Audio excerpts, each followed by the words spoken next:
بسم اللہ الرحمن الرحیم۔ السلام علیکم ورحمۃ اللہ وبرکاتہ۔ کیا آپ نے کبھی یہ محسوس کیا ہے کہ آج کے گھروں میں سب کچھ موجود ہے لیکن سکون موجود نہیں؟ شوہر بیوی ایک ہی چھت کے نیچے ہیں لیکن دل ایک دوسرے سے دور ہوتے جا رہے ہیں۔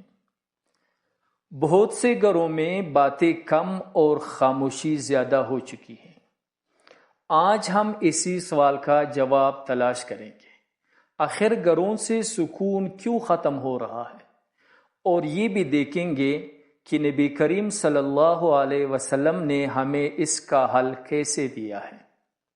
قرآن کریم کی سورۃ الروم میں اللہ تبارک و تعالیٰ فرماتے ہیں، اللہ کی نشانیوں میں سے یہ ہے کہ اس نے تمہارے لیے تم ہی میں سے جوڑے بنائے تاکہ تم ان کے پاس سکون حاصل کرو اور تمہارے درمیان محبت اور رحمت رکھ دی۔ اس آیت میں 3 بنیادی چیزیں بیان ہوئی: سکون، محبت، رحمت۔ جہاں یہ 3 چیزیں ہوں وہی گھر اصل میں گھر ہوتا ہے۔ نبی کریم صلی اللہ علیہ وآلہ وسلم صرف باتیں نہیں کرتے تھے بلکہ خود عمل کر کے دکھاتے تھے۔ حضرت عائشہ رضی اللہ تعالیٰ عنہ فرماتی ہے کہ نبی کریم صلی اللہ علیہ وسلم اپنے گھر والوں کے ساتھ نہایت نرم مزاج تھے۔ نبی کریم صلی اللہ علیہ وسلم اپنے کپڑے خود درست فرماتے اور گھر کے کاموں میں مدد کرتے تھے۔ یہ ہمیں سکھاتا ہے گھر میں کوئی چھوٹا بڑا نہیں ہوتا، سب شریک ہوتے ہیں، سب ذمہ دار ہوتے ہیں۔ گھروں میں زیادہ تر مسئلہ زبان سے شروع ہوتا ہے۔ ایک سادہ مثال سے سمجھیں، اگر بیوی کھانا تھوڑا نمکین بنا دے تو کہنے کے 2 طریقے ہیں۔ نمبر 1، تمہیں کچھ آتا ہی نہیں۔ نمبر 2، آج نمک تھوڑا زیادہ ہو گیا ہے، اگلی بار کم ہو جائے گا۔ فرق صرف لفظوں کا ہے لیکن اثر دل پر ہوتا ہے۔ نبی کریم صلی اللہ علیہ وسلم نے ہمیشہ نرم گفتگو اور حسن اخلاق کی تعلیم دی۔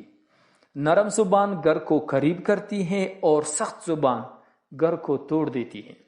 ہر گھر میں اختلاف ہوتا ہے، یہ فطری بات ہے، لیکن نبی کریم صلی اللہ علیہ وسلم کا طریقہ یہ تھا، معافی اور برداشت کو ترجیح دی جائے۔ اگر ایک شخص غصے میں ہے اور دوسرا بھی جواب میں غصہ کرے تو آگ بجھتی نہیں، بڑھتی ہے۔ لیکن اگر ایک شخص خاموش ہو جائے تو بہت سے جھگڑے ختم ہو جاتے ہیں۔ گھر میں جیتنے والا نہیں چاہیے، گھر میں سنبھالنے والا چاہیے۔ آج کا مسئلہ یہ نہیں کہ علم کم ہے، مسئلہ یہ ہے کہ برداشت کم ہو گئی ہے۔ ہر شخص چاہتا ہے میں صحیح ہوں، دوسرا غلط ہے، لیکن گھر حق جیتنے سے نہیں چلتے، گھر دل جیتنے سے چلتے ہیں۔ یاد رکھیں، گھر کوئی عمارت نہیں ہے، یہ دلوں کا نظام ہے۔ اگر ہم اپنے گھروں میں نرمی لے آئیں، برداشت پیدا کریں اور سیرت النبی کو اپنائیں تو بہت سے مسائل خود بخود ختم ہو سکتے ہیں۔ اللہ تعالی ہمیں نبی کریم صلی اللہ علیہ وسلم کی سیرت اور سنت پر عمل کرنے کی توفیق عطا فرمائے اور ہمارے گھروں کو سکون، محبت اور رحمت کا گھر بنا دے۔